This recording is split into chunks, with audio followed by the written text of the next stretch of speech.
This is part 2 of the tenor ukulele assembly. There is drama in this episode when we realise there are some parts missing.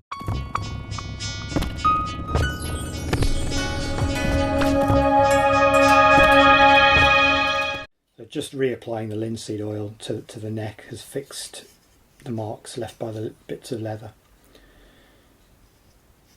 Just see a little bit there where maybe I'll just let what I've just put on dry, and then I'll just reapply a little bit more later on. But yeah,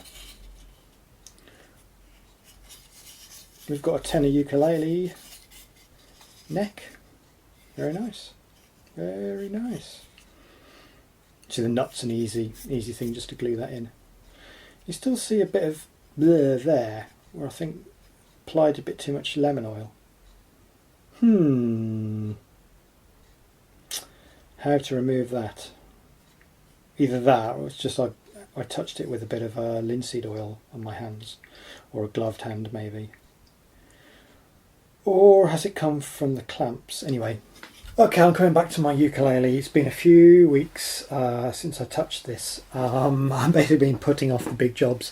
So today I'm going to try and glue the neck onto the body, and I think the best way I'm trying to do this is obviously I've got the template drawn out. I've stuck that down with painter's tape to the body, and I've got my centre line on the template, which will help me align it. So I've just got a bit of painter's tape there on the neck with the centre line also marked. It's just a case of then just aligning those there, and you can see if we look at the back here, you can see where the wood is joined, so you can actually see the centre line there, which hopefully matches the centre line I've done on the template there. And then also that template will help me line up where the bridge should go. So I don't know if the glue will hold this. I've roughed up this surface and a little bit of this surface here, and I've roughed up just these two surfaces here. So I guess it's quite a big gluing surface area, but obviously it is going to have nylon strings on it. So I don't know. I think I don't know. I have to take the leap and just dive in. So it's tricky clamping it. So I've just got some leather pieces that I've just sticky taped to my big clamp here, and I'm just going to have to sort of clamp it in there. And just hope those bits of leather just hold. Yeah.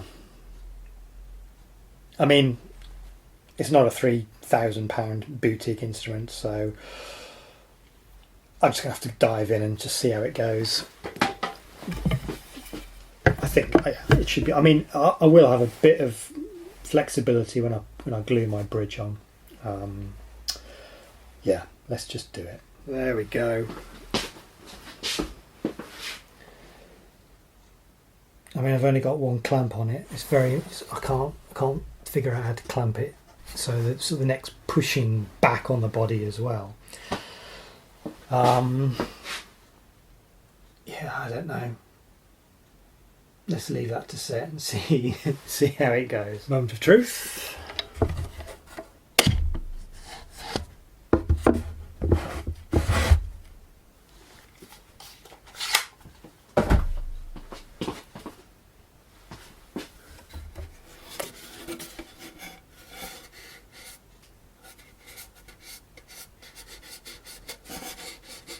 Might file that so it's flush with the body.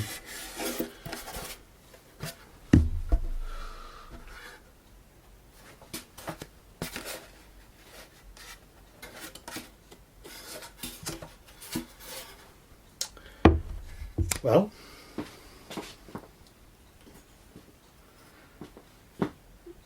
it's starting to look like an instrument. The next job to do, I'll take another measurement to put the bridge in there, but I can actually use the power of mathematics because I know where my 12th fret is, and I know where my nut is. So basically that 12th fret has to be the halfway point between the nut and the bridge saddle piece there, which isn't necessarily that line or that line. The saddle's actually somewhere in the middle. So I'll do some more measurements, because that is my best guess where I think it should be, but I might need to review that, which is fine because that's just obviously a paper template. Okay, I've been putting this off for a few days, well, weeks really. It's time to glue in the bridge. I've measured where it should be on the paper template I've just put on the body. That's that distance of where the actual bridge should be, and it's actually that mark there, just under the tape, which is based on the distance of the nut to the 12th fret, and then just that same distance to where the bridge sits. And in fact, I made a whole video just on the positioning of the bridge. I've got a bit of, as you can see, got a bit of tape around here to stop the bridge moving around as I glue it. And the hardest thing, where's it gone? Oh, yeah. The hardest thing was to figure out a way to clamp that in there. So I had to build a kind of clamp. So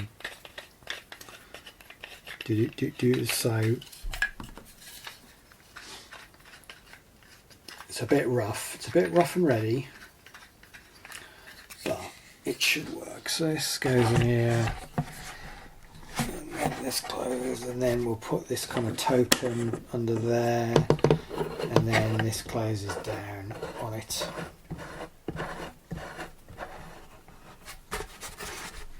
Yeah, feels pretty good.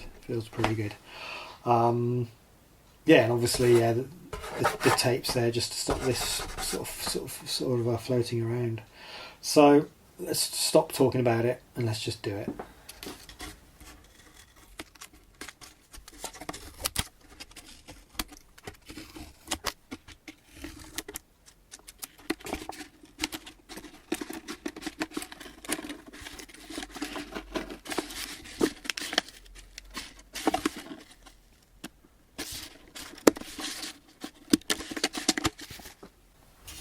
There's one little bit of the template just caught there.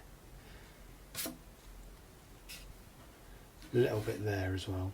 So I'll just, a little bit there as well.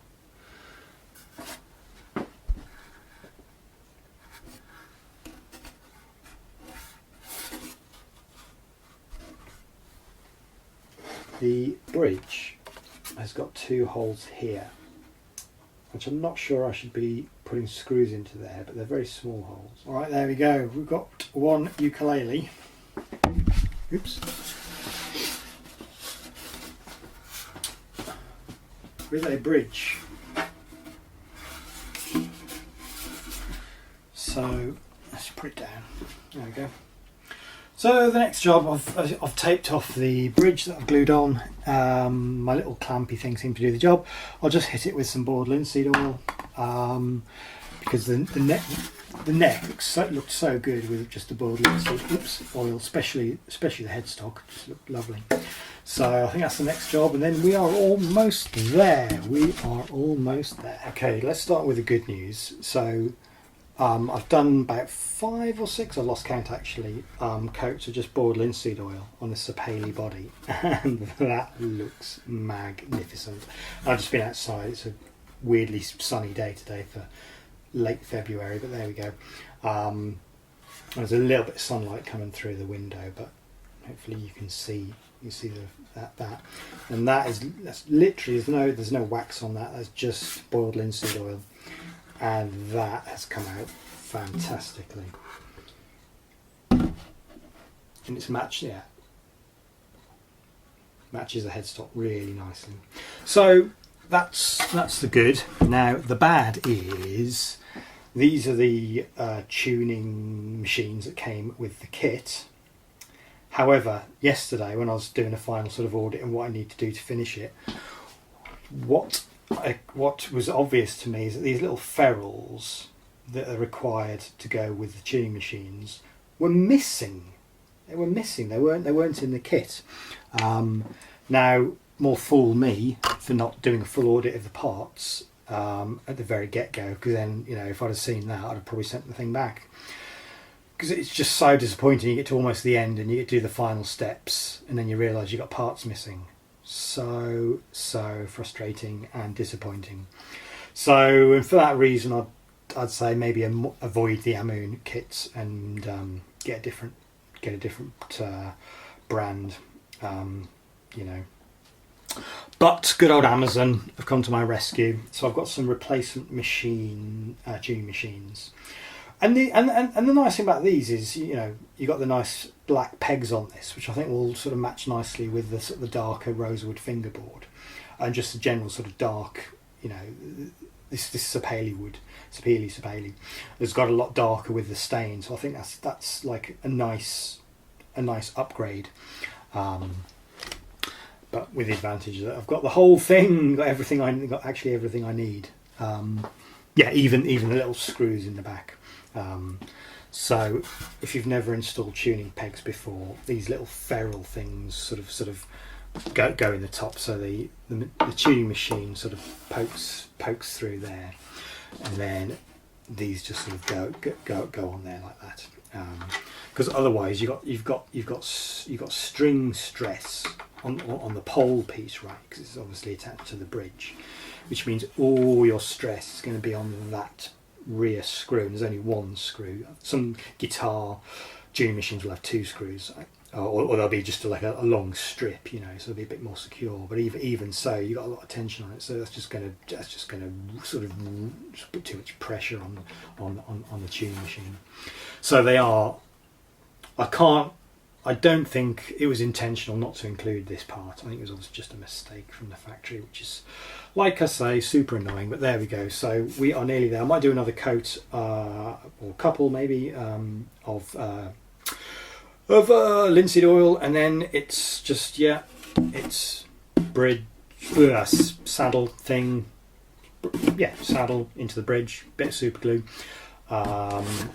It is then a bit of super glue for the nuts, and then screw these babies in. Nearly there. Nearly there. Alrighty, I'm calling this finished. I am calling this finished. Let's just loosen that. So there we go. So the last steps, I didn't film them, but they were fairly straightforward. The last steps are just attaching the tuning machines, which is fairly, you know, just line them up and drill a hole, screw them in, and then apply the these bolty things, which I've forgotten the name of. So these are the upgraded tuning machines that I had to get, because obviously the ones that came with the kit were incomplete. A little dab of super glue for the nut, which is pre-cut, pre-slotted for the strings. At this end, I had to sand down the bridge just a little bit. It was a little bit too big just to fit in there, so it just fits in there nice and snug now into the wooden bridge. Haven't done any screws into here. I looked at videos online, and I don't see people generally screwing these on. I did get some strings, some of these Aquila strings, and I just made sure that they were for the tenor. Where does it say that? Yeah, I mean, the nice thing about these strings is they give you the legend, and somewhere there it does say them. Oh yeah, it says on the post, it says in the barcode, there's for tenor. So I found these on eBay. The strings that came with the uke, they're just bundled in a bag like that, and I didn't know. I mean, I'm not really familiar with ukulele, so I didn't know which string, you know, corresponded. So I thought I'd just upgrade the strings since I was building it. And there we go. I looked online for some videos about how to do the knotty things at the end there, and it's fairly straightforward. There are a bunch of videos out there that will explain that. It's taken a while for me to get the strings to tune. I think it's just because they're brand new strings. I've got the old clip-on tuner there. First impressions. Very, very, very nice, bright sounding instrument. I'll show some photos that I took outside, but I just think that's come out really well, given that it's like an inexpensive kit instrument that I just stained with boiled linseed oil. Nothing more fancy than that. I think that's come out really well, really well. I'm really happy with it. I'm really happy with it. Now, despite things like no pegs in where the neck meets the body, which I do see in other kits, no pegs in the bridge, so everything's just held together by super glue. I use Gorilla Glue for all of this. Not sponsored. It actually, the strings have come to tune. Nothing's popped off. Seeing the finished instrument, I'm actually quite glad I did upgrade these tuning machines. I really like the nice black look. I think they work well with this kind of darker fretboard. Oh, I did just put some fret rubbers over the frets, but actually these frets are fine. So there we go. We have one finished ukulele that I'm pretty happy with, to be honest. Pretty happy with. Yeah. I'm going to learn 3 chords because I can't play the ukulele, and yeah, and have a little bash out.